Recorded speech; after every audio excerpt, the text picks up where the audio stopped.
Baik, Assalamualaikum warahmatullahi wabarakatuh. Selamat datang di proyek basis data lanjut untuk kelas B2. Kita masuk ke pertemuan setelah responsi. Di kesempatan kali ini saya ingin mengucapkan selamat menunaikan ibadah puasa. Semoga kita bisa melewatinya dan dapat melakukan serangkaian ibadah yang bermanfaat di dalam bulan ini. Pada pertemuan sebelumnya hingga responsi, rekan-rekan diajarkan oleh Mbak Esti ya. Nah, sekarang akan diampu oleh saya. Kita akan melanjutkan materi yang telah disampaikan di pertemuan sebelumnya. Pertemuan kali ini kita akan membahas mengenai join, nest query, dan store procedure ya. Jadi ada 3 hal yang mau kita bahas di pertemuan kali ini. Jadi yang pertama adalah join. Join di dalam SQL itu adalah cara untuk menggabungkan baris-baris dari 2 atau lebih tabel. Jadi ada beberapa tabel, lebih dari 1. Kita ingin menggabungkan, sebenarnya bukan baris, kita ingin menggabungkan kolom-kolom. Kita ingin menggabungkan kolom dari baris pertama, kolom dari baris kedua, disatukan menjadi satu. Berdasarkan kolom terkait. Kolom terkait berarti ada satu kolom yang dijadikan acuan untuk mengambil data dari tabel-tabel tersebut. Nah, di dalam SQL kita punya sekiranya 4 jenis join yang akan kita pelajari. Yang pertama adalah inner join, yaitu akan menampilkan kolom-kolom ketika ada setidaknya satu kecocokan antara tabel. Ya, setidaknya ada satu kecocokan antara tabel. Contohnya di dalam tabel A dan di dalam tabel B ada kecocokan di baris NIM, di baris NPM. Karena dua tabel ini memiliki kecocokan di satu baris ini, maka inner join akan mengembalikan nilai baris tersebut. Jadi apa jadinya jika tidak ada kecocokan sama sekali, maka inner join akan menghasilkan nilai 0 atau kosong. Kemudian ada jenis join yang berikutnya, yaitu adalah left outer join, left join, yaitu mengembalikan atau menampilkan semua kolom dari tabel kiri seluruhnya, ya. Jadi tabel yang kiri itu seluruhnya, dan tabel yang kanan hanya menampilkan baris yang cocok. Terus apa jadinya jika di tabel kanan ada baris yang tidak cocok? Maka yang terjadi adalah di kolom kiri menampilkan data dan di kolom kanan menghasilkan angka 0, menghasilkan value 0. Kemudian ada right join, right outer join, itu sama konsepnya dengan left join, hanya saja ini terbalik. Dia mengembalikan semua kolom dari tabel kanan. Semua baris di tabel kanan dan baris yang cocok dari tabel kiri. Kemudian yang terakhir ada full join, yaitu mengembalikan baris ketika ada kecocokan di salah satu tabel, ya. Ketika ada kecocokan di salah satu tabel. Gambarnya supaya lebih gampang, silakan pahami gambar berikut. Jadi kalau inner join seperti ini, dia ada diagram Venn yang akan menghasilkan suatu irisan antara tabel kiri dan tabel kanan, dan bagian yang diarsir merupakan baris-baris yang akan ditampilkan. Jadi kalau inner join, dia hanya menghasilkan apabila tabel kiri dan tabel kanan barisnya sama. Kalau full outer join, itu anggapannya seperti kayak mengembalikan semua baris, ya. Sedangkan left outer join akan mengembalikan semua baris kiri dan hanya mengembalikan baris yang di tabel kanan apabila ada yang sama. Sedangkan right outer join itu kebalikannya. Ya, paham ya? Baru sini paham ya? Silahkan dipahami dulu kalau ada yang masih belum paham. Sekarang kita lanjut. kita akan bahas praktek mengenai pembuatan prosedur pembuatan query inner join. Kita akan membuat dua tabel dulu. Ada tabel mahasiswa yang berisi kolom NIM dan nama, dan tabel nilai yang berisi kolom NIM, mata kuliah, dan nilai. Sekarang silakan teman-teman buka dulu MySQL Workbench-nya. Sekarang kita akan membuat database baru.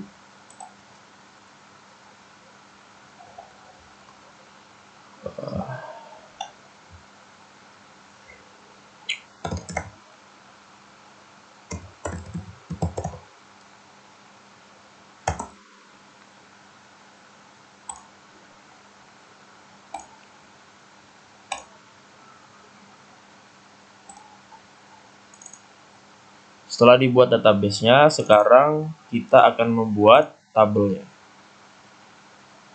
Yang pertama kita membuat tabel mahasiswa, dan dia ada field name, data type-nya kita tulis varchar, panjang datanya 5. Kemudian ada apa lagi? Kemudian ada kolom nama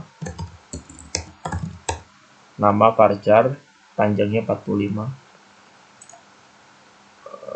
Oke, kita apply dulu.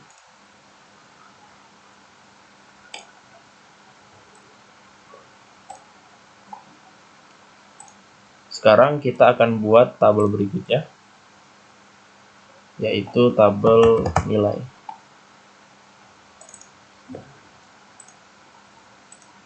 Sama, dia pakai ini.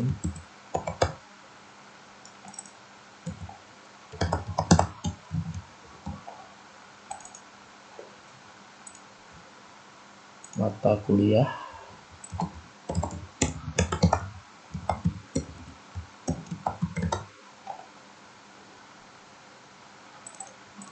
Yang panjangnya 30 aja. Kemudian nilai. Kita tulis integer.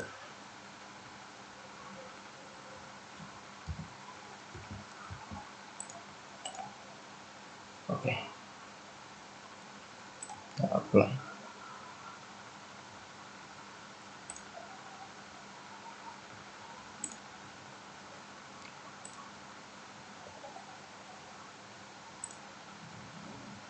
Oke, setelah selesai, kita tampilkan tabel mahasiswa dulu.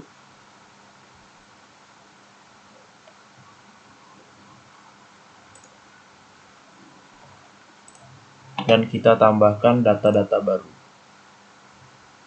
101 Budi.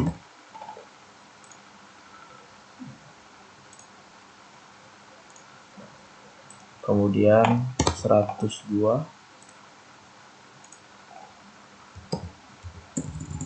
Sari.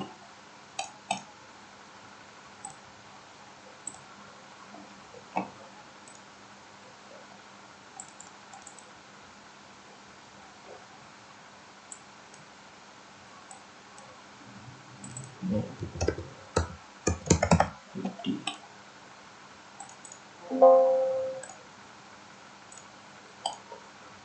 Oke, ada dua data ya, 101 dan 102, Budi dan Sari. Sekarang di tabel nilai,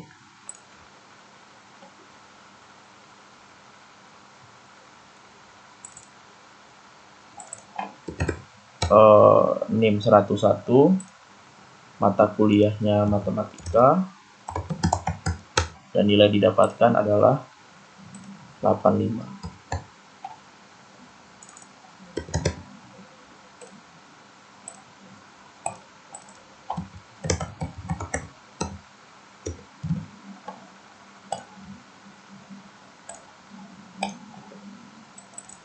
Oke, sekarang dua tabelnya sudah terisi value. Sekarang kita akan menggunakan inner join untuk menggabungkan kedua tabel ini, karena kita punya kolom yang memiliki baris yang sama. Ya, kita punya value yang sama, yaitu di kolom NIM kita punya kesamaan di baris 101 dan di baris 102. Sekarang kita akan menggunakan inner join ini. Kita copy.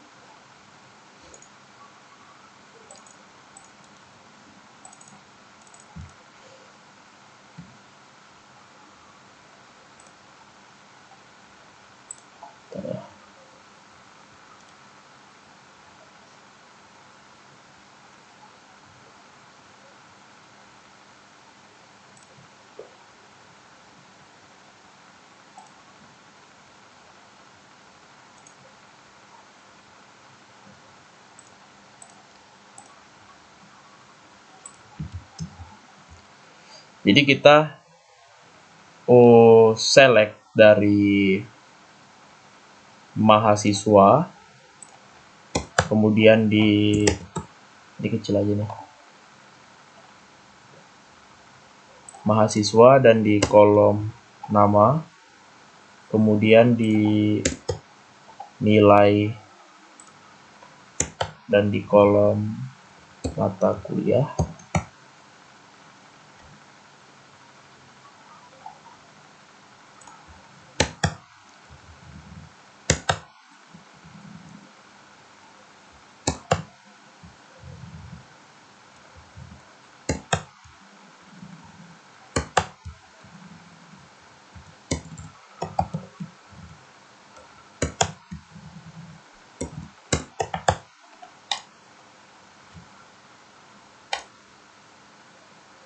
Oke.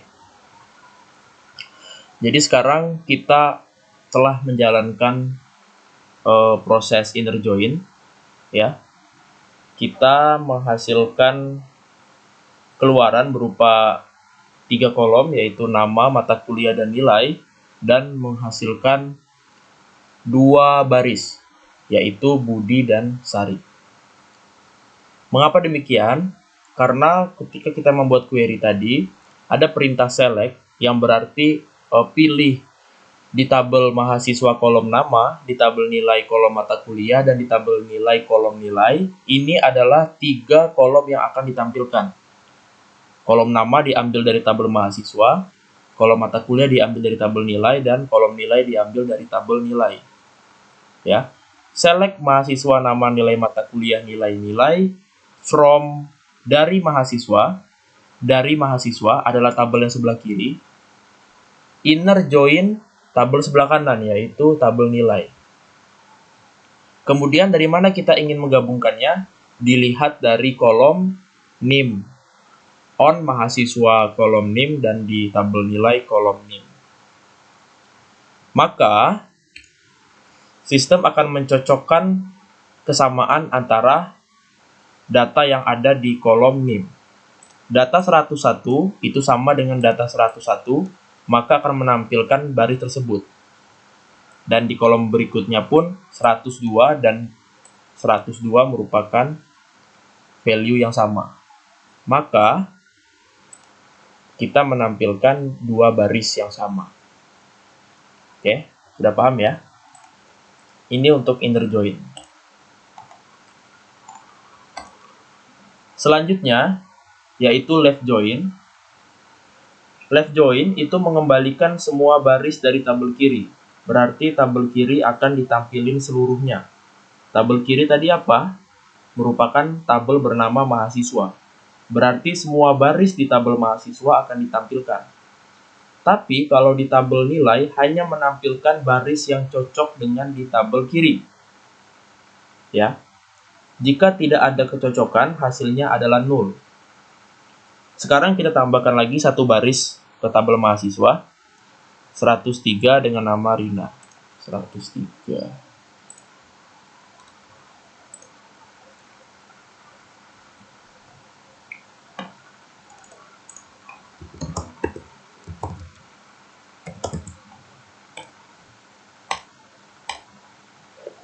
Oke. Sekarang kita akan left join ya. select mahasiswa nama, nilai mata kuliah, nilai-nilai, itu sama kayak tadi. From mahasiswa left join,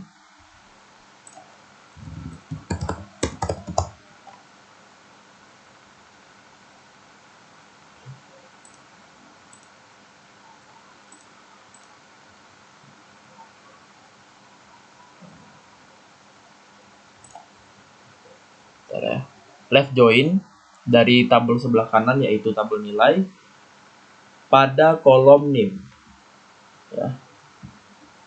Dan apabila kita running,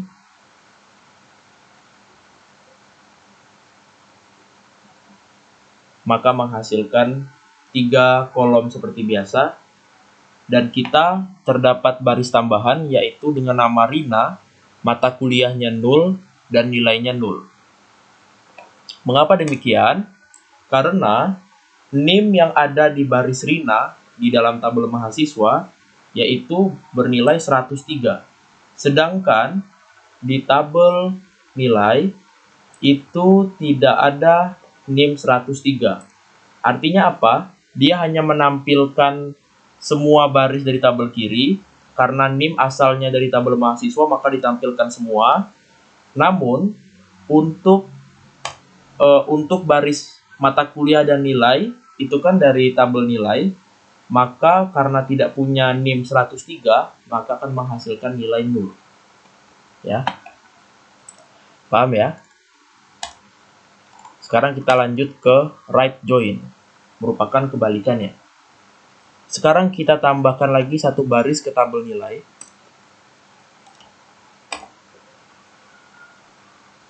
(104) Fisika 95.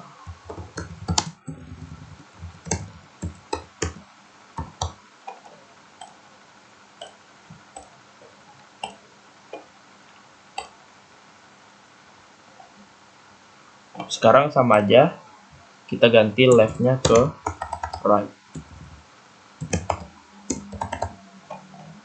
Lalu kita running.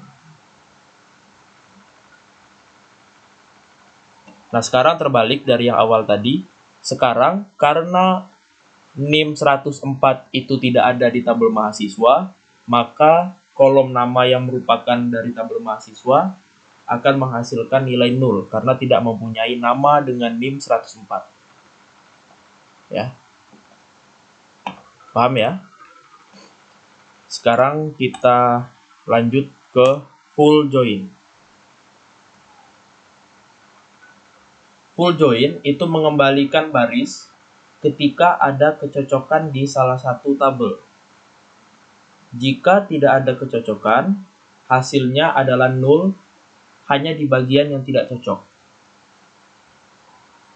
Sekarang kita punya tabel mahasiswa dan nilai seperti ini. Lalu kita berikan full join.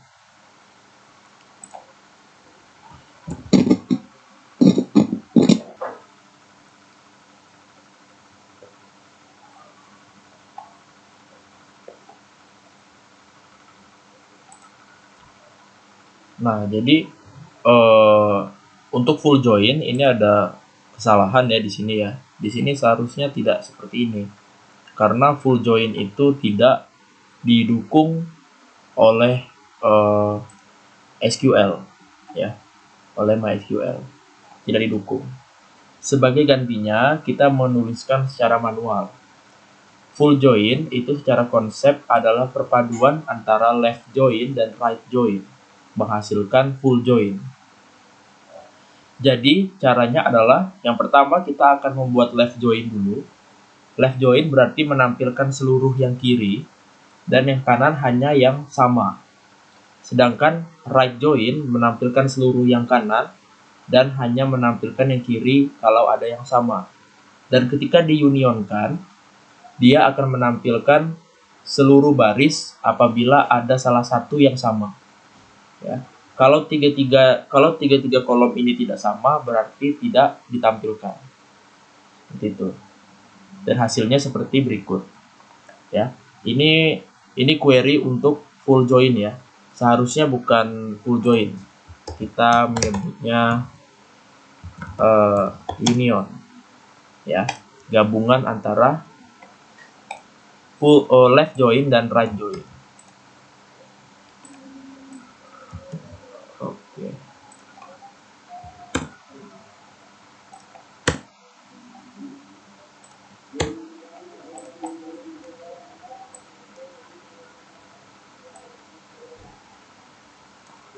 Oke, ini untuk union ya, untuk full join. Kemudian berikutnya kita akan masuk ke materi nest query atau query bersarang. Dalam kata lain, ada query di dalam query lain. Ya. Dan query yang berada di dalam query lain itu disebut dengan subquery.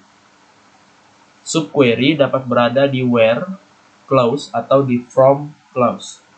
Misalkan kita memiliki tabel mahasiswa dan tabel nilai seperti ini.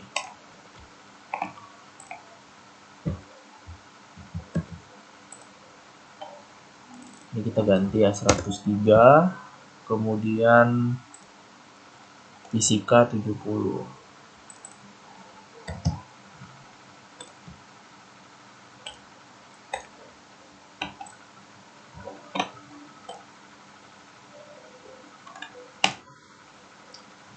Misalkan kita melakukan nest query untuk mencari mahasiswa dengan nilai terendah. Ya. Kita copy, kita taruh di sini dan kita running. Rina. Jadi Rina adalah mahasiswa dengan nilai terendah. Mengapa bisa demikian? Di sini kita memilih kolom nama dari tabel mahasiswa ketika where ketika name tersebut yang diambil dari tabel nilai diurutkan berdasarkan kolom nilai secara ascending, secara dari kecil ke besar, dan di limit hanya satu data yang ditampilkan. Berarti hanya data yang paling terendah yang ditampilkan oleh sistem. Ya, ini merupakan contoh dari nest query. Di sini ada query utama dan di sini ada subquery. Subquery-nya dimasukkan di dalam tanda kurung. Paham ya? Kemudian kita punya store procedure.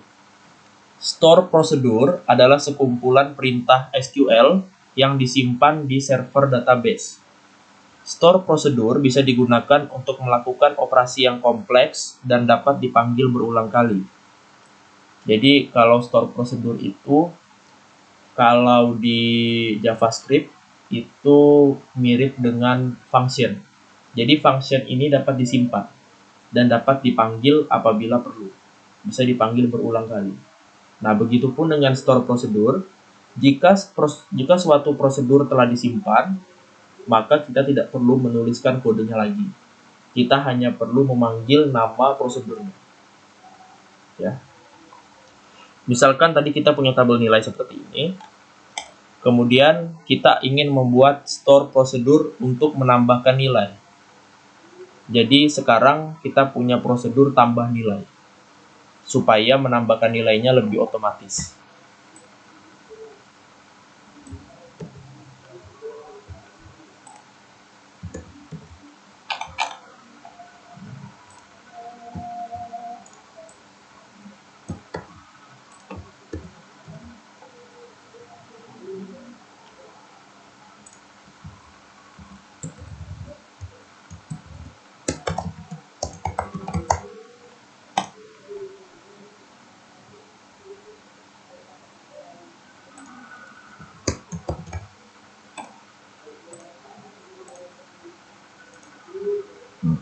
Ada error ya.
Jadi untuk menambahkan prosedur itu tidak dari SQL file, bukan dari tempat SQL ini, tapi kalau di MySQL Workbench kita menambahkannya di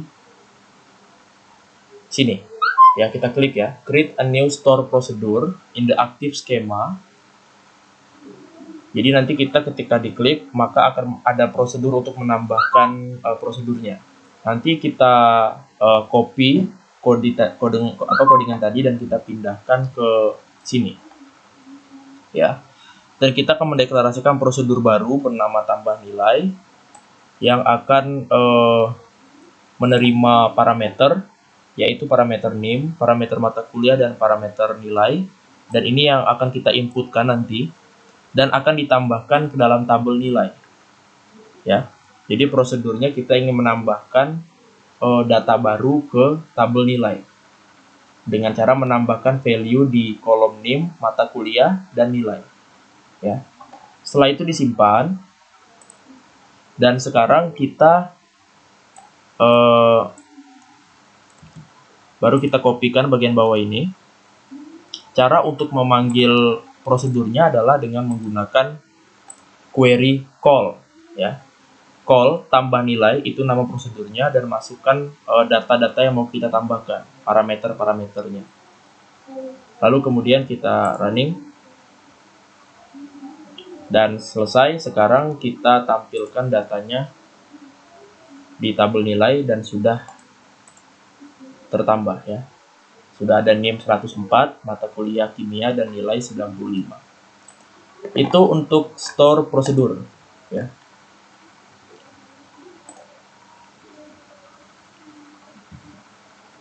Nah, sekarang kita ada kuis. Kemudian buatlah query SQL yang menggabungkan kolom NIM, nama, mata kuliah, dan nilai untuk menampilkan informasi lengkap tentang mahasiswa. Silakan rekan-rekan screenshot query dan outputnya, lalu masukkan ke dalam PDF. Kemudian kumpulkan